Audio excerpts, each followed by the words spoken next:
Hey everyone, welcome back for another deep dive with us. Glad to be here. So today we're going to be looking at emotions, Okay. but not just like, surface level stuff. We're going deeper. Mm-hmm. Thinking about emotions as like signals or a roadmap to a more authentic self. Okay. And we've got a really interesting mix of sources for this deep dive. Mm-hmm. We've got some personal notes Uh-huh. from someone who's really, really introspective about their feelings, Okay. paired with excerpts from these channeled meditations from LL Research. Interesting. Yeah. So, they're a group that, delves into consciousness and spirituality. Right. What do you say? We just jump right in. Let's go for it. Okay, so one of the things that really struck me from these sources Uh-huh. was this idea that we often label emotions as like negative, Yeah. and then we try to avoid them. Right. What if instead they're actually valuable messengers? Yeah. Like these sources suggest that even emotions like anger, jealousy, or fear, they're not inherently bad. Right. They're actually trying to tell us something important. Yeah. I love that approach because, so often we kind of categorize things as good or bad, positive or negative. And with emotions, we do that a lot. Right. But when we can kind of reframe it and look at, every emotion as having a purpose and something to tell us, it really opens up how we can experience them. Right. And like I'm thinking about those times when I've tried to just push away certain feelings, Yeah. Mm-hmm. But what if those feelings were actually like clues Yeah. to something deeper, Absolutely. like unmet needs or unresolved issues? Yeah, and every emotion has such nuance to it. Right. Like anger Yeah. could be telling you that a boundary's been crossed, Uh-huh. that justice needs to be restored. Mm. Sadness might signal a need for grieving and healing after a loss. Okay. And fear could be highlighting a threat that needs to be addressed or a limiting belief that needs to be challenged. Okay, so instead of just judging our emotions, we need to actually like listen to them. Yes. Like they're trying to communicate something to us. Yes, exactly. Like they're a language. Yeah. But how do we actually do that? Like that still feels really overwhelming sometimes. Right. Well, that's where this concept of emotional purification comes in. Okay. And to be clear, this isn't about like denying or suppressing those so-called negative emotions. Yeah. It's about giving those emotions space to be fully felt and understood. So it's not about turning every feeling into sunshine and rainbows. No, not at all. It's about allowing those emotions to transform from something muddy, unclear, Yeah. to something more like a polished gem. Okay. In fact, one of the LL Research meditations uses that exact analogy Wow. of emotions becoming jewel-like when they're purified. I love that. Yeah. So it's about revealing their deeper essence, their true meaning. Right, like you're refining it, Yeah. uncovering its hidden beauty. But I gotta admit, sometimes those rough emotions, they feel so intense. Right. It's hard to imagine like finding beauty in them. Mm-hmm. Like is something specific we can do to kind of make this process a little easier? Yeah, there are actually a number of things. One of the techniques that's mentioned in the personal notes is called balancing. Okay. So let's say you are experiencing a wave of anger. Instead of trying to like suppress it, you actually intensify the anger What? and its opposite, Okay. which might be compassion or understanding. Wait, so you intensify both sides? Yeah. How does that even work? Well, it might feel kind of counterintuitive, Yeah. but by holding both the anger and its opposite, you create a space for deeper acceptance Okay. and eventually a more balanced experience. Okay, I think I'm starting to get it. It's like you're not trying to eliminate the anger, Right. but you're also not letting it like completely take over. Exactly. You're finding a way to coexist with it and maybe even learn from it. Exactly. And that's a key principle in the LL Research material. It's integration. Okay. It's not about getting rid of those challenging emotions. It's about integrating them into our overall experience. Mm-hmm. And this actually ties in with another important aspect that's mentioned in both the notes and the meditations. Okay. And that is forgiveness. Forgiveness. That one can be tough. Yeah. We often think of it as just deciding to let go of like anger or resentment. Right. But the meditations suggest it goes like deeper than that. Yes, they do. They emphasize that true forgiveness is not just a mental process. It's a deeply felt emotional experience. It's about connecting with a source of love and compassion that allows us to release those heavy feelings of guilt, resentment, or anger. One of the meditations actually talks about connecting with the Creator's love as a source of healing and release. So it's about tapping into a wellspring of love that helps us to let go. Exactly. And that brings us to another theme that's really emphasized in the LL research material, faith. It's about trusting the process, trusting ourselves, and trusting in a higher power, or the creator. This unwavering faith, according to the meditations, is what sustains us when we're navigating those really dark and murky emotional waters. It's like that feeling of knowing that even though things are difficult right now, there's a bigger picture unfolding, Yes, and we're exactly where we need to be. precisely. And that faith gives us the courage to confront another challenging aspect of emotional purification, our shadow selves. Ooh, the shadow self. Yes, Sounds yes. intense. Yeah. What exactly is the shadow self, and how does it relate to all of this? Well, it's a term used to describe those parts of ourselves that we tend to reject or deem unacceptable. Okay. It's those so-called negative qualities that we try to keep hidden, both from ourselves and from others. It's like the parts of ourselves that we're ashamed of or afraid to acknowledge. Yeah, in a way. But the idea isn't to judge or punish those shadow aspects, but rather to integrate them. True wholeness, according to these sources, requires acknowledging and embracing all parts of ourselves, even the messy, uncomfortable bits. I could see how that would be like a challenging but ultimately liberating process to Absolutely. face those shadow parts head on. Yeah, and this idea of judgment as a major obstacle is something that comes up repeatedly in the LL research material. Okay. Not just judgment of ourselves, but also judgment of others. Yeah, we've all been there, Right. judging ourselves for our feelings Yeah. or judging others for how they express their emotions. It's a common human experience. But the LL research material suggests that this judgment stems from fear Uh, and the illusion of separation. okay. It's the belief that we're fundamentally different and disconnected from others. So it's like we're putting up walls between ourselves and others Yeah. based on fear and judgment. Exactly. And when we do that, we miss out on the opportunity to connect on a deeper level, to recognize our shared humanity. And here's where it gets really interesting. Okay. The LA research material points out that the culture we live in often encourages a high level of service to self. Service to self. Yeah. I'm curious how that ties into our discussion about emotions and judgment. Well, think about it. If we're constantly focused on ourselves and our own needs, it can create a sense of separation from others. And that separation can lead to judgment and a lack of empathy, We might start to see others as competition or obstacles rather than fellow travelers on this journey of life.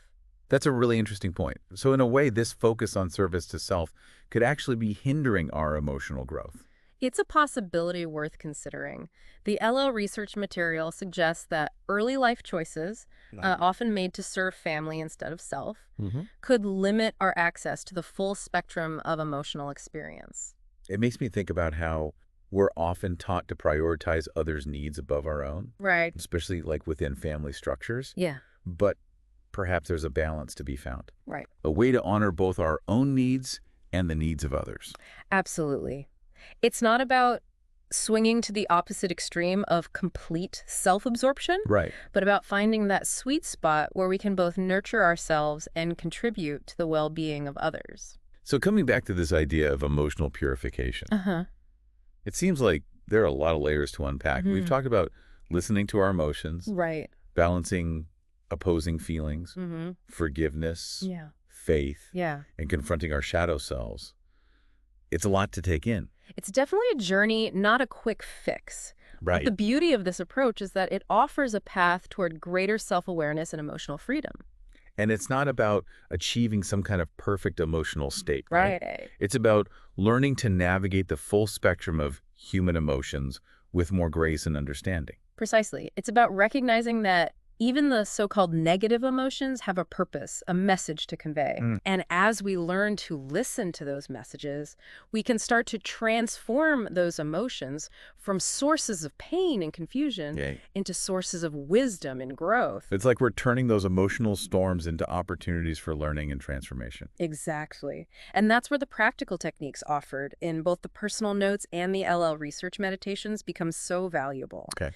One technique that really resonated with me is the idea of connecting with what's called pure awareness. Pure awareness. Yeah, it's a state of being where we're not defined by our thoughts or emotions, but rather observing them from a place of stillness and clarity. So it's like finding that calm center within ourselves, even when everything around us feels chaotic. Precisely. It's like stepping back from the drama of our thoughts and emotions Mm. and accessing a deeper level of awareness.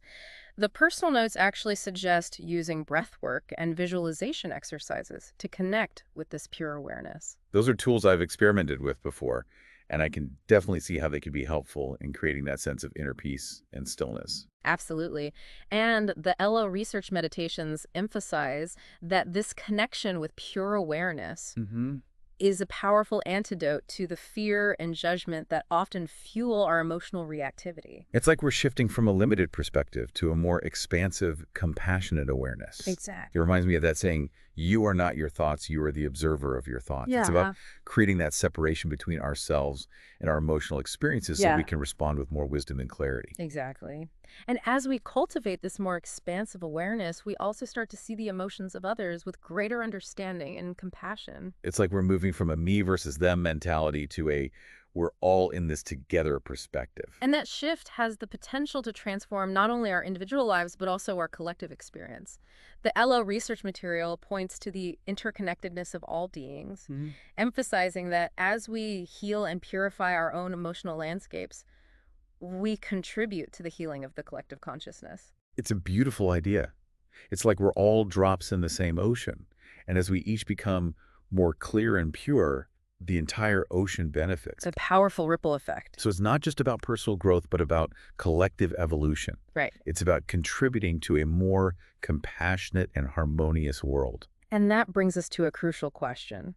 If emotions are indeed signals, not enemies, Yeah. how might we change our approach to those particularly challenging feelings we tend to avoid or suppress? Hmm. What if instead of fearing them, we leaned in with curiosity and compassion, seeking to understand their message and allowing them to guide us toward greater wholeness?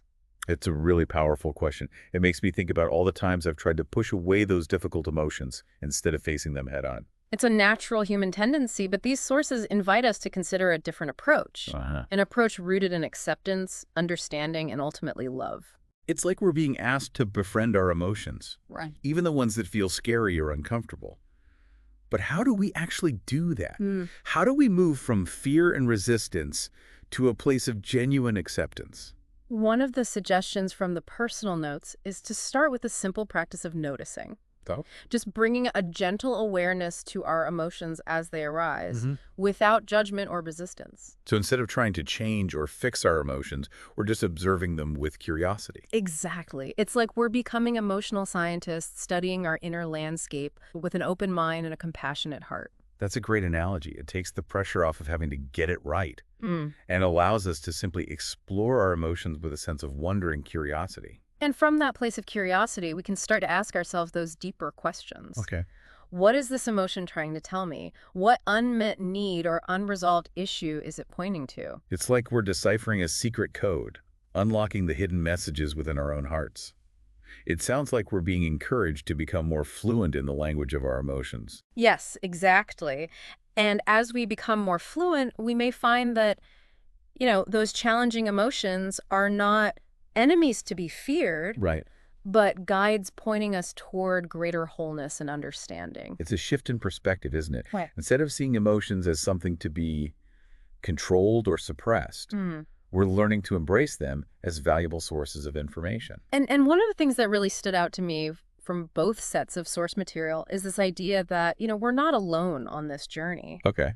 The personal notes emphasize the importance of seeking support, from trusted friends, therapists, or spiritual mentors. All right. And the LL research meditations talk about the presence of unseen allies, guiding and supporting us even when we feel lost or afraid. It's comforting to remember that, isn't it? Especially when those challenging emotions feel overwhelming. Yeah. It's easy to fall into that trap of thinking we have to figure everything out on our own. Absolutely. But these sources remind us that we're part of something larger than ourselves, something interconnected and ultimately loving. Yeah. One of the meditations uses this beautiful phrase, being cuddled upon the lap of the Almighty.